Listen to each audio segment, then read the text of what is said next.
something to share with the whole class? No, you would be interested, I know. What? I would be interested or not interested? Yeah, I'm interested in most things. What? Yeah. You know, what happens and is said in this room doesn't stay in this room. That's the whole point of it, right? We're not in Vegas. All right. Good afternoon. Happy Tuesday. Excellent. Our guest will be Yasmin Sharif, the Director of Education Cannot Wait, the UN's Global Fund for Education in Emergencies and Protracted Crises. Yasmin will be here to speak to you about the launch of their new annual report, which highlights key results achieved for crisis-affected girls and boys. Do want to flag that at 3 p.m. this afternoon in the Security Council, Rosemary DiCarlo, the head of the Political Affairs Department, will brief on situation in Ukraine around the Zaporizhzhia nuclear power plant. We'll try to get you those remarks ahead of time. Turning to South Sudan, the UN mission in the country today said it is concerned about the safety and security of thousands of civilians who are caught up in recent clashes between rival armed groups in Upper Nile State. The UN mission noted that fighting in and around Tonga town that began on the 14th of August has displaced over 15,000 people, while flooding is hindering their access to humanitarian aid and safer areas. So far, more than 200 of the displaced persons have sought refuge in the UN's protection of civilian sites in Malakal, which is the capital of Upper Nile State. Many children are reported to be missing or separated from their families. To help address the situation, the UN peacekeeping mission is engaging with the impacted communities and also with the government and local authorities to quell tensions and support efforts towards a peaceful solution. Furthermore, the mission is supporting the movement of humanitarian organizations and deploying additional peacekeepers to the UN protection site to increase security and mitigate the risk of spillover fighting. The UN mission calls on all parties to respect international law and safeguard freedom of movement for humanitarian organizations in Upper Nile State. Staying in the Horn of Africa, the UN Children's Fund today said that children in the Horn of Africa and in the Sahel could die in devastating numbers unless urgent support is provided, as severe malnutrition and the risk of waterborne disease collide. Catherine Russell, the head of UNICEF, warns that across the Horn of Africa and the Sahel, millions of children are just one disease away from catastrophe. The agency says that the number of drought-hit people in Ethiopia, Kenya, Somalia without reliable access to safe water rose from 9.5 million people in February of this year to 16.2 million in July, putting children and their families in increased danger of contracting illnesses like cholera and diarrhea. According to WHO's latest data, already more children die as a result of unsafe water and sanitation in the Sahel than any other part of the world. And in northeast Nigeria, our humanitarian colleagues are telling us that the number of severe acute malnutrition cases being admitted to treatment facilities has risen by over 30% compared to the same period of January of July last year. With the lean season underway, up to 4.1 million people are projected to face acute food shortages in the Northeast, and malnutrition situation is quickly deteriorating. Our colleagues say that some 8.4 million people in the northeastern states will need humanitarian aid in 2022. In the first quarter of 2022, we, along with our partners, have reached 1.8 million people with assistance in the Northeast. 1.3 million people received water, sanitation, and hygiene assistance, and nearly 50,000 benefited from services to address gender-based violence. Our humanitarian colleagues in the field warn that without immediate funding, the situation could deteriorate sharply over the coming weeks, marking the peak of the lean season. The 2022 humanitarian response plan, requiring $1.1 billion, is currently only 37% funded. And staying in Africa, but moving south, in Eswatini, the UN team there, led by resident coordinator George Wachira, continues to strengthen Eswatini's responses to the impacts of multiple crises, including COVID-19, as well as Cyclone Eloise and civil unrest that took place in June of this year, and most recently the war in Ukraine. With the support of UNICEF and the WHO, the Ministry of Health has vaccinated 33% of the population for COVID-19. UNICEF and UNESCO have contributed over $7 million towards making teaching and learning accessible to all children, including through diversified remote and web-based learning platforms. A Cash for Work initiative by the World Food Programme through the Ministry of Public Works is creating labor-intensive employment in communities to alleviate poverty and food security among 340,000 people in need of humanitarian assistance. And the FAO and WFP's Homegrown School Feeding Initiative is enhancing efficiency and access to nutritious, safe food for schools, safe food for school meals produced by smallholders, farmers in Eswatini. And today, the UN Refugee Agency noted that this week marks 5 years since more than 700,000 Rohingya men, women, and children fled Myanmar for Bangladesh, joining hundreds of thousands of other Rohingyas who have sought and found refuge in the country in previous years. UNHCR says the latest exodus from Myanmar is now officially defined as being a protracted situation. And today is the International Day for the Remembrance of the Slave Trade and its Abolition. Audrey Azoulay, the head of UNESCO, stressed that it is time to abolish human exploitation once and for all and to recognize the equal and unconditional dignity of each and every individual. Today, she said, let us remember the victims of freedom fighters of the past so they may inspire future generations to build just societies. I will end on a little quiz for you.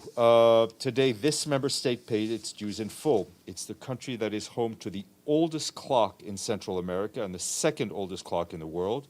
The clock, which was constructed around 1100 AD by the Moors, hung in the Alhambra Palace in Granada and is now situated in the Immaculate Conception Cathedral in this country. Nope.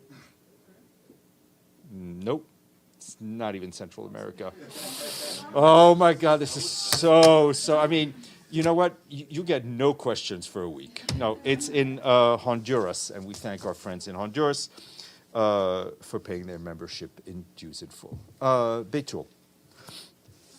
Thank you, Steph. I'll start with Ukraine. Yesterday, you said that you needed assurances for the safety of UN personnel to go and conduct the investigation. Since both parties, Ukraine and Russia, agreed to the establishment of the fact-finding mission, why can't you get the assurances? Is it the Ukrainians? Is it the Russians? What makes it hard? I mean, once you? The discussions are ongoing, once we feel that we have the level of safety for the staff from both parties to go in, we will make that announcement. And has any of the parties said that we're giving you assurances? Once we have assurances from both parties and we feel it is safe enough, they will go. And then can I also follow up on the Horn of Africa? You said that children may die in devastating numbers unless urgent support is provided. What are these urgent needs? Is it the money for the World Food Program get all these needs?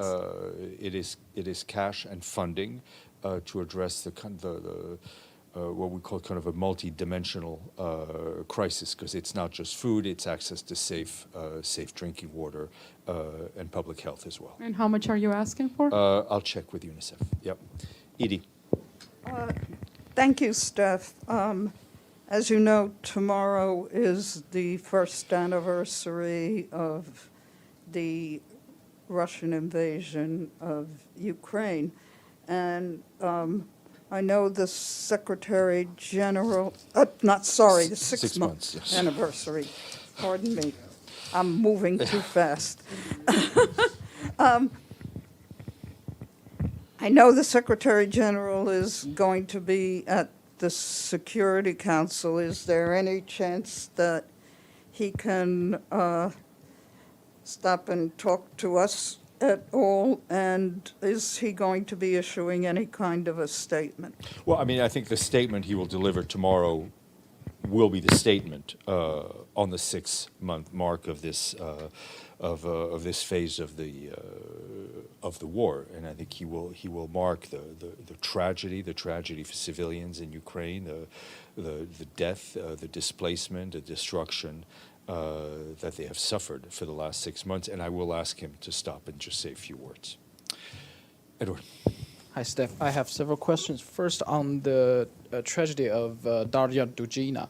Yesterday, you said there need to be an investigation, and then the Russian investigators have already said that they identified the suspect as a Ukrainian woman. Does the UN accept this investigation?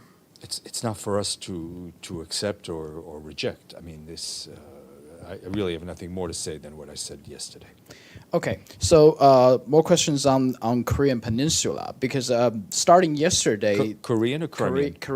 Korea Peninsula. Uh-huh. Yeah. So yesterday, the U.S. and South Korea started what they called the biggest military practice in years, and some people just fear it would accelerate the tension in the peninsula. What's the UN's response? Well, I mean, we would hope that it does not aggravate the tensions on the peninsula. And also, we know that in the past few months, the DPRK accused South Korea. They said after the investigation, they found the COVID-19 pandemic inside DPRK is originated from the balloon that flew from South Korea. Any comments on that? I have absolutely no way of commenting on that. Okay. Ms. Salome. I believe Russia asked the Secretary General to brief today in the meeting on Zaporizhia. Why is he not? Rosemary DiCarlo will be briefing, representing the Secretariat, which the Russian Federation is fully aware of. There was a scheduling issue. He will be there. He will be briefing tomorrow on basically reporting back on his trip, and then Rosemary DiCarlo will also brief on the broader situation in Ukraine. I have a question not on Central America, but North America. The Mexican president said yesterday that they were going to file a complaint against the UN on the failure by COVAX to deliver vaccines they had been promised. Today, he said that after he spoke, COVAX reached out to them and they are offering a number of doses. Have you been in touch with Mexico on this, and are you aware of similar problems in other countries? No, with the I mean, amount of from the Secretary General's office, no. I've no doubt that the Mexican authorities have been in touch directly with our colleagues who manage the COVAX facility. I mean, I think the COVAX facility has done a tremendous job globally with extremely limited resources. We have talked about the underfunding of it for quite some time, but we very much hope that whatever issues they may have been or will be resolved quickly. And a question on a different issue, if I may. There's local media reports about a diplomat accredited to the UN that was arrested over the weekend after being accused of rape, and he was released after claiming his diplomatic immunity.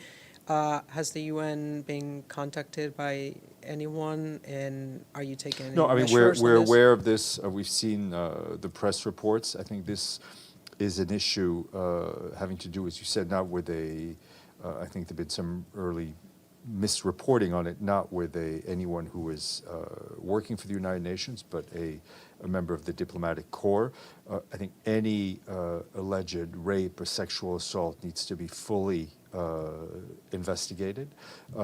This is a particular issue between the member state and the U.S. government, but we'll keep an eye on it. Oh, okay. Thank you. Okay. All right. If there are no more questions, Iftikhar, sorry, you have a question. Thank you, Steph. The United Nations have joined efforts by Pakistan to counter the floods but now that more rains are threatening, United, do you have an update on that? I do not have an update, but we can ask our country team. But I know the UN team in Pakistan is always ready and willing and able to support the authorities in Pakistan if requested to deal with any natural disaster. Okay, I will go get Yasmin.